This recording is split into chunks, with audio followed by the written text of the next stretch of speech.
చిన్న సహాయం పెద్ద మార్పు. ఒకరోజు చిన్నపిల్లాడు రోడ్డుపై నడుస్తూ ఒక గాయపడ్డ చిన్న పక్షిని చూశాడు.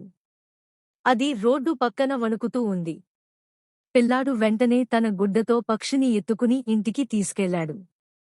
దానికి నీళ్లు ఇచ్చాడు, గింజలు పెట్టాడు. కొన్ని రోజుల తర్వాత పక్షి పూర్తిగా బాగుపడింది. అది ఎగిరిపోతూ ఆకాశంలో తిరిగింది. పిల్లాడు ఆనందంతో నవ్వాడు.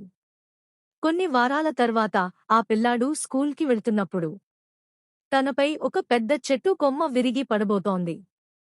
అప్పుడు అదే పక్షి గట్టిగా కూసి అతనికి హెచ్చరించింది. పిల్లాడు వెంటనే తప్పుకున్నాడు. ప్రమాదం తప్పిపోయింది. చిన్న సహాయం కూడా ఒకరోజు మనకు పెద్ద రక్షణ అవుతుంది. సందేశం: మన చేతిలో ఉన్న చిన్న మంచి పనిని కూడా చేయండి. అది ఎప్పుడు మనకు తిరిగి వస్తుందో ఎవరికీ తెలియదు.